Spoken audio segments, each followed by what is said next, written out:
Hello ನಮಸ್ಕಾರ. ನಮ್ಮ ಚಾನಲ್ಗೆ ನಿಮಗೆಲ್ಲರಿಗೂ ಸ್ವಾಗತ.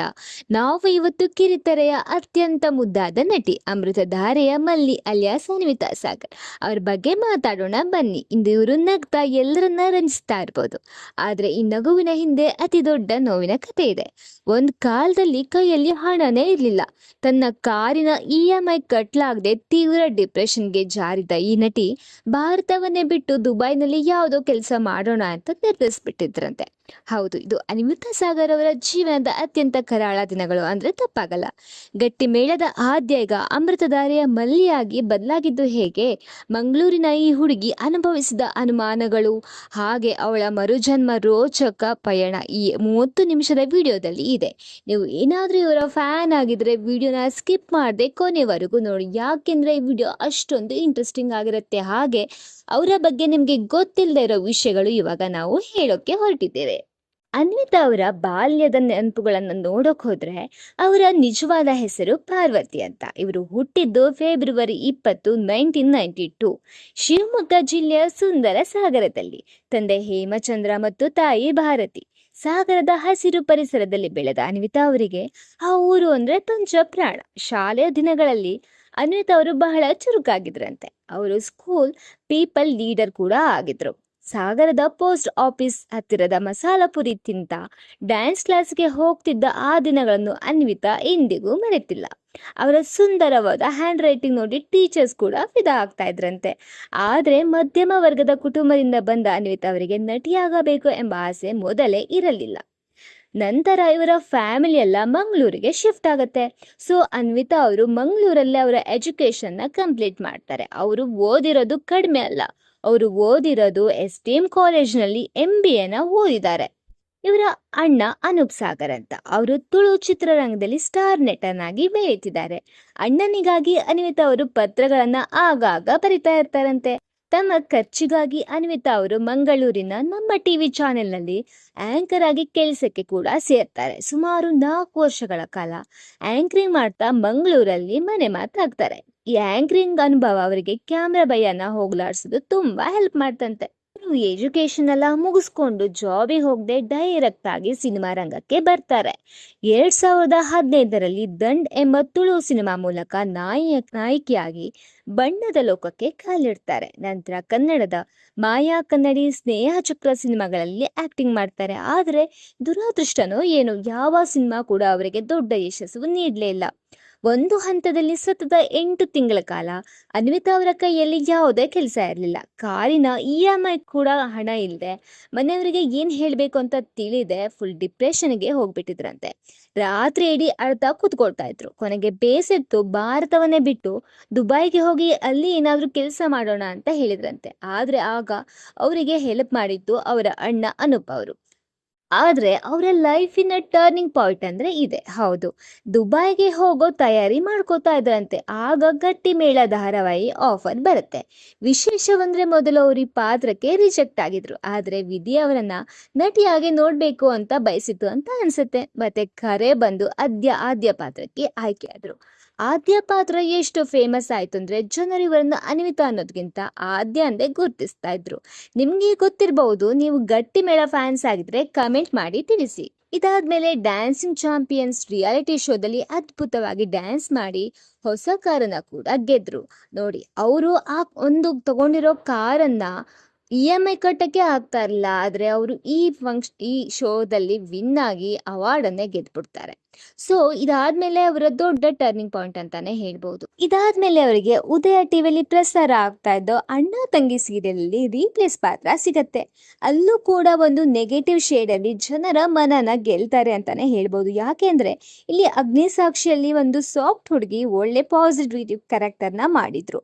ಅವರು ಡೈರೆಕ್ಟ್ ಆಗಿ ನೆಗೆಟಿವ್ ನ ಕ್ಯಾರೆಕ್ಟರ್ ಮಾಡ್ಬೇಕು ಅಂದ್ರೆ ಯಾವುದೇ ಆಕ್ಟರ್ ಸಿಗಾದ್ರೂ ಕಷ್ಟ ಆಗತ್ತಲ್ವಾ. ಆದ್ರೆ ಅದನ್ನ ಸಮರ್ಥವಾಗಿ ನಿಭಾಯಿಸಿದ್ರು. ಇನ್ನು ಸ್ಯಾಲ್ರಿ ಬಗ್ಗೆ ನೋಡೋದಾದ್ರೆ, ನಾನು ಆಗ್ಲೇ ಹೇಳ್ದಾಗೆ ಇವರು ಓದ್ಕೊಂಡೆ ನಮ್ಮ ಟಿವಿ ಅನ್ನೋ ಚಾನೆಲ್ ಅಲ್ಲಿ ಆಂಕರ್ ಆಗಿ ಕೆಲಸ ಮಾಡ್ತಾ ಇದ್ರು. ಅವರಿಗೆ ಅಲ್ಲಿ ಸಿಗ್ತಾ ಇದ್ದಿದ್ದು ದಿನಕ್ಕೆ ಕೇವಲ 150 ರೂಪಾಯಿ. ಹೌದು, ಇದನ್ನ ನೀವು ನಂಬಲೇಬೇಕು.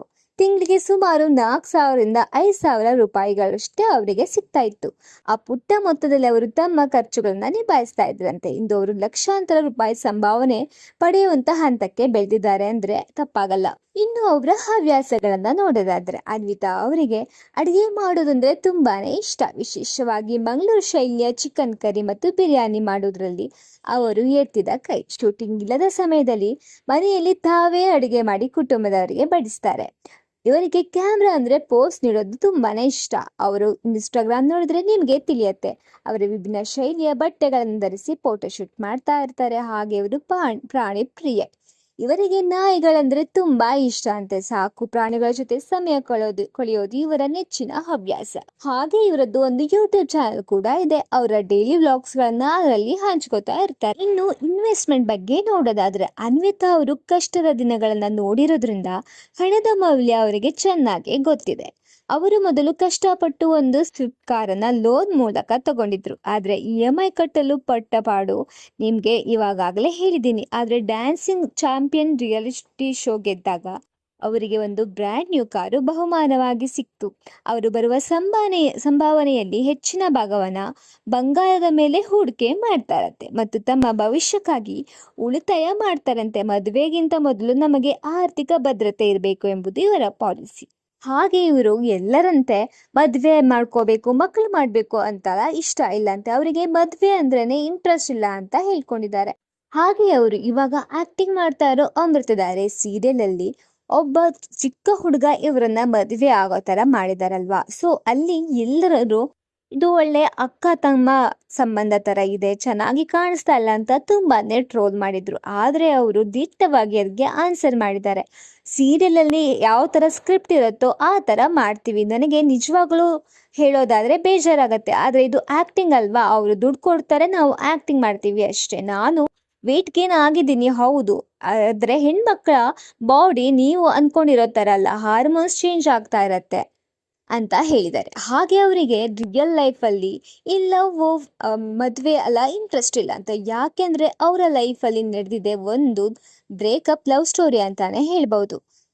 ಅನ್ವಿತಾ ಅವರು ನೇರವಾಗಿ ಹೇಳಿದ್ದಾರೆ, ನಾನು ಕಾರ್ಡ್ಸ್ ಆಟದಲ್ಲಿ ಲಕ್ಕಿ ಇರ್ಬೋದು, ಆದ್ರೆ ಪ್ರೀತಿ ವಿಷಯದಲ್ಲಿ ಅನ್ಲಕ್ಕಿ ಅಂತಾನೆ ಹೇಳ್ಬೋದು. ಯಾಕಂದ್ರೆ ಅವರು ಜೀವನದಲ್ಲಿ ಒಬ್ಬರನ್ನ ತುಂಬಾನೇ ಇಷ್ಟಪಡ್ತಾ ಇದ್ರಂತೆ. ಆದ್ರೆ ಆ ಪ್ರೀತಿ ಅವರಿಗೆ ಯಶಸ್ಸನ್ನ ನೀಡ್ಲೇ ಇಲ್ಲ. ಅವರ ಜೀವನದಲ್ಲಿ ಒಂದು ದೊಡ್ಡ ಬ್ರೇಕಪ್ ಆಗಿದೆ. ಆ ನೋವಿಂದ ಅವರು ಹೊರಗಡೆ ಬಂದಿಲ್ಲ. ಸೊ ಆ ಸಮಯದಲ್ಲಿ ಅವರು ಮಾನಸಿಕವಾಗಿ ಬಹಳ ಕುಸಿದು ಹೋಗಿದ್ರಂತೆ. ನಾನು ತುಂಬಾ ಒಳ್ಳೆಯವಳಾಗಿದ್ದೆ, ಆ ಸಂಬಂಧ ಮುರಿಯಲು ಕಾರಣವಾಯ್ತೋ ಏನೋ ಎಂದು ಅವರು ಬೇಸರದಿಂದ ಹೇಳ್ಕೊಂತಾರೆ. ಆ ವ್ಯಕ್ತಿ ಇವರನ್ನ ಅರ್ಥ ಮಾಡ್ಕೊಳ್ಳಲ್ಲ ಎಂಬ ನೋವು ಅವರಿಗಿದೆ. ಅದಕ್ಕೋಸ್ಕರ ಶೂಟಿಂಗ್ ಸೆಟ್ಗಳಲ್ಲೆಲ್ಲ ಅಳ್ತಾ ಇದ್ರಂತೆ. ಅದಕ್ಕೋಸ್ಕರ ಇವಾಗ ಅವರು ಹೇಳ್ಕೊಂಡಿದ್ದಾರೆ, ನನ್ನ ತಂದೆ ತಾಯಿ 40 ವರ್ಷಗಳಿಂದ ಸುಂದರವಾದ ಜೀವನ ನಡೆಸ್ತಾ ಇದ್ದಾರೆ. ಅವರನ್ನ ನೋಡಿ ಬೆಳೆದ ನನಗೆ ಸಂಬಂಧಗಳು ಮುರಿಯೋದು ಇಷ್ಟ ಇಲ್ಲ. ಹಾಗಾಗಿ ಮದುವೆ ಆಗೋ ಮುನ್ನ ಸರಿಯಾದ ವ್ಯಕ್ತಿನ ಆಯ್ಕೆ ಮಾಡ್ಕೊಳ್ಬೇಕು ಎಂಬುದು ಅವರ ನಿಲುವು. ಗೋಸ್ಕರ ಅವರು ಮದುವೆ ಲೇಟ್ ಆದ್ರೂ ಪರವಾಗಿಲ್ಲ, ಸರಿಯಾದ ಹುಡುಗನೇ ಮದುವೆ ಆಗ್ತೀನಿ. ಹಾಗೆ ನನಗೆ ಸದ್ಯಕ್ಕೆ ಮದುವೆಯಲ್ಲಿ ಇಂಟ್ರೆಸ್ಟ್ ಇಲ್ಲ ಅಂತ ಕೂಡ ಹೇಳ್ಕೊಂಡಿದ್ದಾರೆ. ಆದ್ರೆ ಸದ್ಯಕ್ಕೆ ಅನ್ವಿತಾ ಅವರು ಸಿಂಗಲ್ ಆಗಿದ್ದಾರೆ. ಕೇಳಿದ್ರಲ್ವಾ, ಇದೇ ನಿಮ್ಮೆಲ್ಲರ ಫೇವ್ರೆಟ್ ಆದ್ಯ ಹಾಗೂ ಮಲ್ಲಿ ಅಲಿಯಾಸ್ ಅನ್ವಿತಾ ಅವರ ಲೈಫ್ ಸ್ಟೋರಿ. ಈ ಲೈಫ್ ಸ್ಟೋರಿ ಕೇಳಿ ನಿಮ್ಗೆ ಏನ್ ಅನ್ಸ್ತು ಅಂತ ಕಮೆಂಟ್ ಬಾಕ್ಸ್ ನಲ್ಲಿ ಕಮೆಂಟ್ ಮಾಡಿ. ಹಾಗೆ ಅನ್ವಿತಾ ಸಾಗರ್ ಅವರ ಅಸಲಿ ಜೀವನದ ಕತೆ ಸ್ಕ್ರೀನ್ ಮೇಲೆ ನಗ್ತಾ ಕಾಣಿಸುವ ಈ ನಟಿಯ ಹಿಂದೆ ಇಷ್ಟೊಂದು ಕಣ್ಣೀರು, ಇಷ್ಟೊಂದು ಅವಮಾನ ಹಾಗೂ ಹೋರಾಟ ಅಡಗಿದೆ ಅಲ್ವಾ. ಕೈಯಲ್ಲಿ 150 ರೂಪಾಯಿ ಸಂಬಳದಿಂದ ಶುರುವಾದ ಜರ್ನಿ ಇಂದು ಕಾರು, ಬಂಗಲೆ ಮತ್ತು ಕೋಟ್ಯಾಂತರ ಅಭಿಮಾನಿಗಳ ಪ್ರೀತಿಯವರೆಗೆ ಬಂದು ತಲುಪಿದೆ. ಇದಕ್ಕೆ ಕಾರಣ ಅವರ ಛಲ ಅಂತ ಹೇಳ್ಬಹುದು. ಪ್ರೀತಿಲಿ ಸೋತ್ರು, ಕೆರಿಯರ್ ಅಲ್ಲಿ ಕುಸಿದ್ರು, ದೇಶ ಬಿಟ್ಟು ಹೋಗೋ ಆಲೋಚನೆ ಬಂದ್ರು, ಮತ್ತೆ ಎದ್ದು ನಿಂತ ಈ ಸಾಗರದ ಬೆಡಗಿ ಪಾರ್ವತಿ ಇಂದು ನಮ್ಮೆಲ್ಲರಿಗೂ ಒಂದು ದೊಡ್ಡ ಇನ್ಸ್ಪಿರೇಷನ್ ಅಂತ ಹೇಳ್ಬಹುದು. ನಿಮಗೆ ಅನ್ವಿತಾ ಸಾಗರ್ ಅವರ ಈ ಪಯಣದಲ್ಲಿ ಯಾವ ವಿಷಯಕ್ಕೆ ಅತಿ ಹೆಚ್ಚು ಇಷ್ಟ ಆಯ್ತು? ಅವರ ಮಲ್ಲಿ ಪಾತ್ರ ಅಥವಾ ಅವರ ಬೋಲ್ಡ್ ವ್ಯಕ್ತಿತ್ವನ ಕಮೆಂಟ್ ಮಾಡಿ ನಿಮಗೆ ತಿಳಿಸಿ. ನಿಮ್ಮ ಕಮೆಂಟ್ಗಳಿಗೆ ನಾವು ಕಾಯ್ತಾ ಇರ್ತೀವಿ. ಇದೇ ರೀತಿಯ ಇಂಟ್ರೆಸ್ಟಿಂಗ್ ಸ್ಟೋರಿಗಳಿಗಾಗಿ ನಮ್ಮ ಆದಿಸ ಟಿವಿ ಚಾನೆಲ್ ಅನ್ನ ಈಗಾಗಲೇ ಸಬ್ಸ್ಕ್ರೈಬ್ ಮಾಡ್ಕೊಳ್ಳಿ ಮತ್ತು ಪಕ್ಕದಲ್ಲಿರೋ ಬೆಲ್ ಐಕಾನ್ ಒತ್ತಿ. ಮುಂದಿನ ವಿಡಿಯೋದಲ್ಲಿ ಸಿಗೋಣ. ಮುಂದಿನ ವಿಡಿಯೋದಲ್ಲಿ ನೀವು ಯಾವ ಫೇವರೆಟ್ ಆಕ್ಟರ್ ಆಕ್ಟ್ರೆಸ್ ಬಗ್ಗೆ ತಿಳ್ಕೋಬೇಕು ಅಂತ ಕಮೆಂಟ್ ಬಾಕ್ಸ್ ನಲ್ಲಿ ತಿಳಿಸಿ.